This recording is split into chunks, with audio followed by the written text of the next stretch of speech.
What an achievement, a double with a possible treble to come. Yeah, now is the first day when the first time we can to talk about the treble, but it's about winning the Champions League. But yeah, against United, it was special for our city, for our fans, and we performed really well. Really well, and yeah, very pleased. And the perfect start. Sorry? The perfect start. It was a genius manager. That long ball. I said, Erling, set the ball and put it. That's the trouble with you. You're all about a long ball game. Yeah. I'm adapting English football. It had to happen one day. No. But English football is adapted to you. Tell us about Gundogan, a player that he's been for you. 2 goals today. Fabulous football. What a season.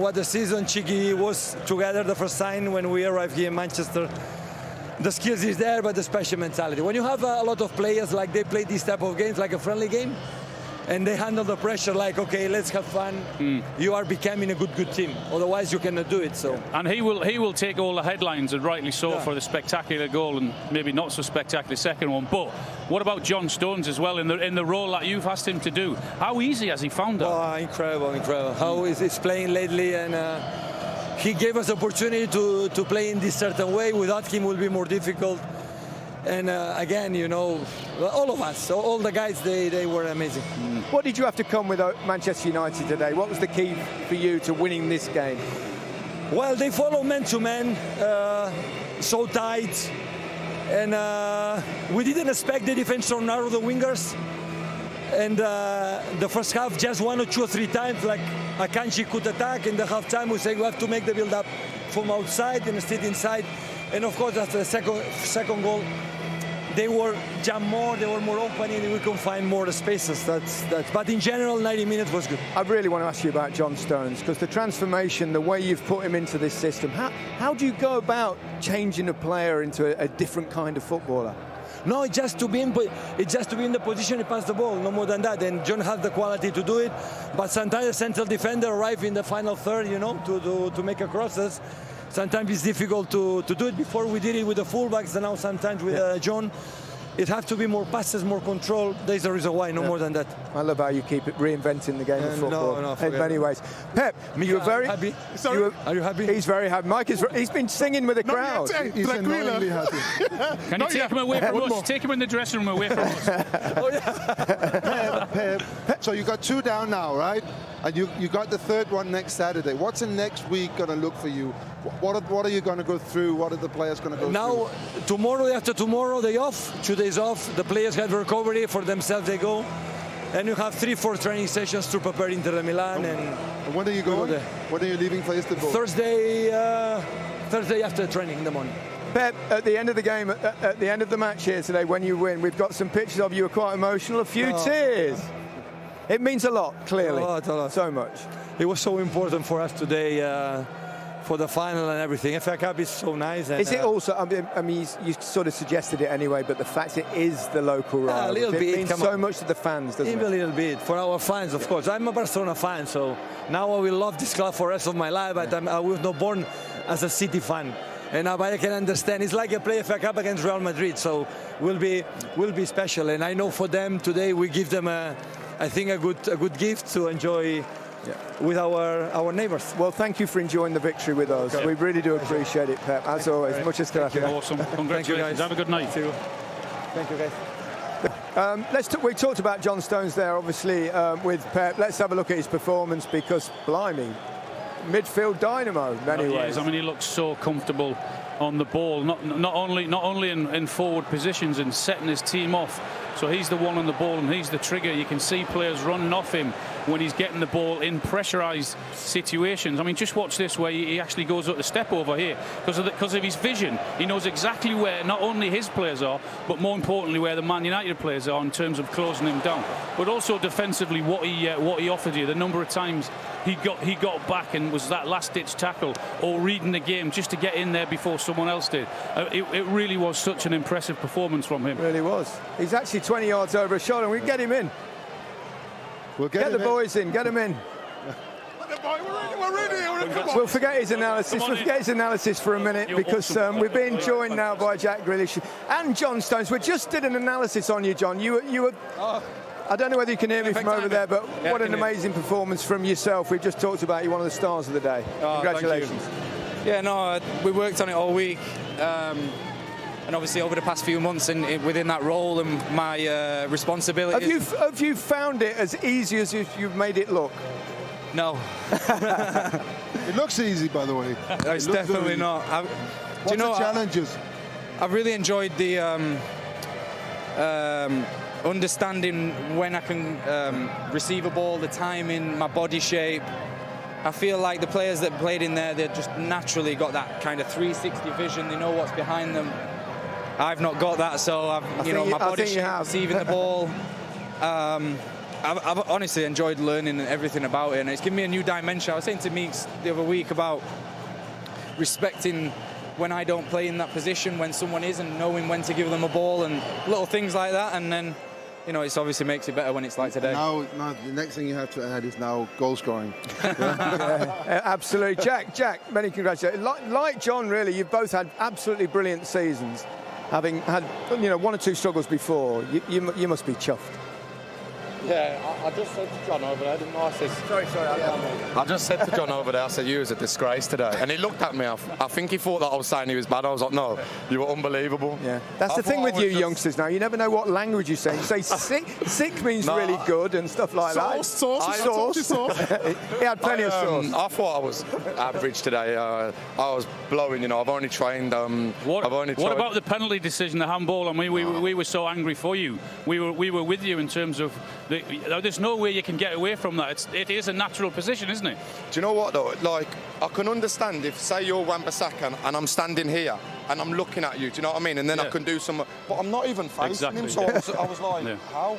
But listen, Gundo. It's the law that's wrong. It's the law that's wrong. It's the law that's wrong. It's just a silly law. Just before you go, can I have a look at your winner's medal? He's never seen one before. Never had one before. Can you borrow yeah, I've got one. I've got one before you. Guys, thank you so much for talking to us. Absolute pleasure. Thank you. Thank you. Well done. Brilliant. Well done. While they celebrate, we can hear from the manager of Manchester United, Erik ten Hag. These are always the toughest interviews to do after losing an FA Cup final, especially against your Manchester rivals. What is the atmosphere in that dressing room? We are broken. It's disappointed, of course, so it's tough. But I said I'm proud of my team. We did very well. We conceded 2 soft goals. I think unnecessary, but we found ourselves in the game. There was a great spirit, we had a very good organization, and we were really hard to beat. And I think also in the end we could have made the equalizer. Erik, what disappointed you most about the goals you conceded? It's tough goals, because they are so soft. They are avoidable, both goals. In terms of positioning or in terms of goalkeeping? In terms from the whole team, and we know that. So when you play against City and you don't concede almost nothing from open play, so that's it's a big graduation and compliment for the team. But then if you then concede goals like this, that's a disappointed, of course.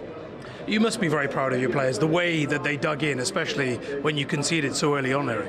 Absolutely. Once again, this team showed resilience, character. They have the personality, and we know we have a way to go. But this make us better was a test for us, clear. And we didn't succeed, but I think we can take a lot positives with us to the next season. Especially the arrival of Garnacho, who made a big difference, didn't he?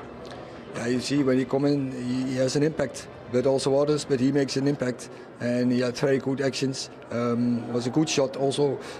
He take players on, had some good crosses in. Yes. You still had a great season. Thank you very much indeed. Lovely to see you. You're welcome. Thank you very much. Thank you. Just a couple of minutes to round things up. There's no reason for him to feel too down at this present night as a Manchester and Manchester United fans as well. You can see a little glimmer of hope. Yeah. So today is tough. It really is tough. You get to Wembley, you get to an FA Cup final, you don't win. It's tough. But the season has been really, really good.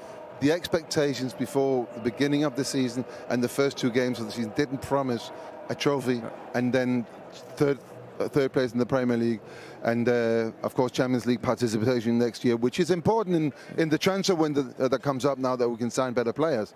But what he has done is he's taken 10 years away from an uncertainty. We've had that for 10 years. He was in charge. I think that interview was fantastic. He says all the right things. What are his priorities now, do you think, in terms of personnel recruitment? Definitely a centre forward. Yeah. A top class centre forward. Thinking of anyone in particular? Just to take that pressure off Rashford, who has had a brilliant season with his 30 goals. And when we talked about whether a goalkeeper was a priority or not, I think there's probably 2 or 3, maybe even 4 places ahead of a goalkeeper that they need. If they get those in, then they'll be a threat again next year. But definitely a centre forward. Yeah, we should finish with the winning team, of course. Micah, they're going ahead now to face Inter Milan. They're on the brink of making football history and joining Manchester United as treble winners. Yes, and I think they can do it. On evidence I've seen this season, today they wasn't at their best, I would say, but they got the job done. Just got to be a little bit careful with Inter Milan because a lot of people are underestimating them. The way they play with their wing backs and the way they defend, typical Italian style at times. So, you know, they can look back and say it's been a fantastic season. And it's a great time to be a Man City pundit, isn't it? I'm getting all the gigs. It is. Well, it'll keep you in business, that's for sure. Micah. Until someone retires. Yeah. Alan, what a team. Yeah, they're superb. I mean, I know I'll keep looking at the centre forward in his position, but it's a dream to be in that team with the ability in and around you, and the balls that get into the box. Dreamland, but there are some special ones as well as he is, and they've also got a very, very special manager. Yeah, they certainly are. Alan, thank you very much. Peter, always a pleasure to see you. Micah, you too, of course. Well, that's it. Manchester City have the double, definitely. The treble, maybe. Sorry to interrupt the party, but you've just won the FA Cup. How does that feel? Yeah, no, unbelievable. It's just stuff in it that you dream of, you know, when you're a little kid. I don't think the foreign guys know as much, but us English guys, you know, we know what it means to play in this and to play in a final. I lost one, you know, when I was at Aston Villa, and I was desperate to win one, and I obviously give away the penalty. I know you're probably going to get onto it, but I generally don't know how it's a penalty. I'm not even looking at the ball. Like, I've missed the ball with my head, and then he's headed it, but I'm not even looking at the ball. I can understand if I'm trying to block across, and I'm like this looking at it, but anyway, Gundo saved me. I was going to say, forget that. You're about to lift the FA Cup for the very first time. Everyone talking about the Champions League.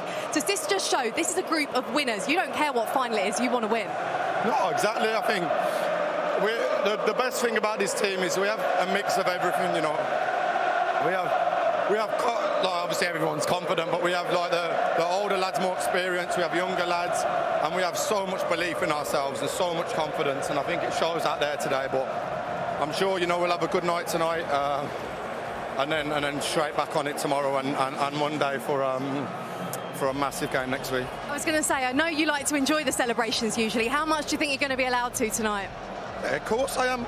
I don't win a FA Cup, do I, every week? So, no, I'm going to enjoy it, of course. I want to enjoy myself, and then obviously tomorrow, you know, straight back into training, you know, recovery and stuff, and I just can't wait for next week now. I love this team so much. I love the players, the staff, and I just hopefully, you know, we can have a good week now and go into next week with confidence. I get the feeling there's someone in our studio, Micah Richards, who might want to join you for those celebrations. He's more than welcome. Meeks, get yourself down there, son. Another trophy as City captain. Just how special is this? To win a final is always special. And obviously every single trophy is special. So this group deserves it. I think we played really well, especially second half was amazing, and deservedly we're going to lift another trophy. For you personally, man of the match, you can't stop scoring, and I'm not sure if you're aware that was the fastest ever goal in an FA Cup final. Did it even take you by surprise? Well, obviously, we know how we want to play the kickoff, and we aimed for that, you know, to go long for Erling, and then to get the second ball and try to attack quick. And I guess for the first time this season we've scored. The ball just was placed amazingly for me, and I just had to hit it. Obviously, it was a quite good strike, and it went in, and it was amazing. For you as well, there's so much speculation about your future, but when you're part of moments like this, does it make you love being at City even more and want to stay? To be honest, I don't need these kind of days to feel appreciated and to feel special in this club. I know that. That's why I am here already 7 years, with all the up and downs that I had so far, and nothing is decided yet. So we're going to see what's going to happen. Thank you, Gary. Bruno, these are never good moments, these interviews, so forgive these questions, but what is the atmosphere like in that dressing room, having just lost the FA Cup to the biggest rivals? Obviously, everyone is down. It's really difficult. We wanted to end the season in a different way. It wasn't possible, but we are aware that we had to make the right steps for the future in this season. So obviously, it's not a successful season overall, but it's a good season. We have to now look forward to get batteries back come next season, and understand that it's still a long way to get in a position to win bigger trophies and bigger achievements. Absolutely. Bruno, we talked before the start of the game about what you had to do, and you had to be at your very best. You gave yourself such a mountain to climb, especially conceding so early on. Yeah, but we came back to the game. So obviously we started the game in a really bad way. But we came back to the game. I think in the first half we had really good spells on the ball. After we had our goal, we had some more counters and chances where we could have scored. In the second half, again, we conceded an early goal, another amazing goal by Gundo. And after we had still some chances where we could have scored, we didn't, and City deserved the winner. If we are being critical, Bruno, did you afford İlkay Gündoğan far too much space for both goals? No, in the first goal, as you said, probably too soft, too much space in the middle. Yes, but it is an amazing goal. It's not something that, obviously, if you have some player more tight on him, it probably, when the ball bounces, it can be there for the ball with him. But you have to give credit for him. It's two amazing goals with his left foot by an amazing player. I've said this in the past. For me, he's one of the best midfielders in the Premier League, and he has won the game for City today. How lovely, how very sporting of you. And if I can just ask you about your fans today, they were absolutely magnificent, weren't they? No, they've been all season. They've been all season. They truly deserve a different result today. The disappointment by the dressing room is also because we couldn't give the joy to the fans that they really deserve by what they have done the entire season for us, all the support they've given to us. We are really, really grateful for everything that they've been doing for us through this season. And the only promise that I can say is that next season we will come again and try again. Thank you, Bruno. As I say, these interviews are never easy. Thank you very much indeed for your time. Really appreciate it. For football anywhere in the world, Old Trafford in Manchester. I'm Derek Ray, and with me here on the commentary position is Lee Dixon. I'm very much looking forward to bringing you action from the Premier League. It is Manchester United facing Manchester City. Well, thank you, Derek. All the talking is done. Time now to put the coach's plans into action. Let's hope both teams really have a go at each other from the start of this match. It should be a cracker. This is the team Manchester United will go with.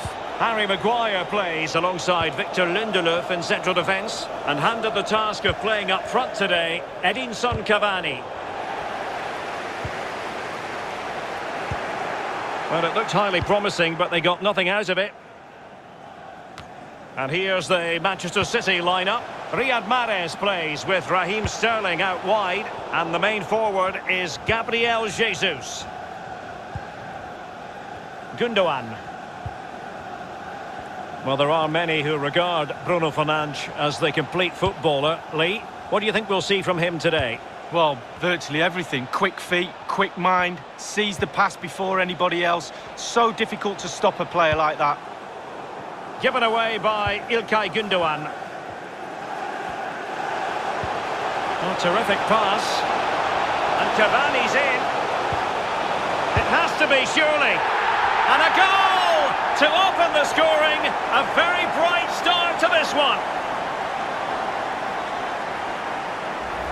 Well, as we see from the replay, it's a classic pullback cross that sets up the chance, and a 2v1 is never fair. To be honest with you, the keeper's got no chance to stop this. It's lovely football.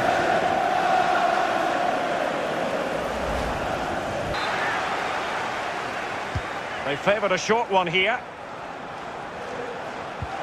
Able to clear the danger. Corner kick though here. And And now the delivery. And nothing positive comes of it, unfortunately. Nodded straight down the throat of the goalkeeper. Right behind it. The only way you can score there goes either side of the keeper. Excellent vision. Rashford with possibilities. The net is staring him in the face. And a goal! He's doubled his total for the day in superb scoring form. Well, here's the replay. He's done really well to get his head up and pick out a teammate. And then from there, the keeper had little chance. 2-on-1, left completely exposed, and it made for a simple finish in the end.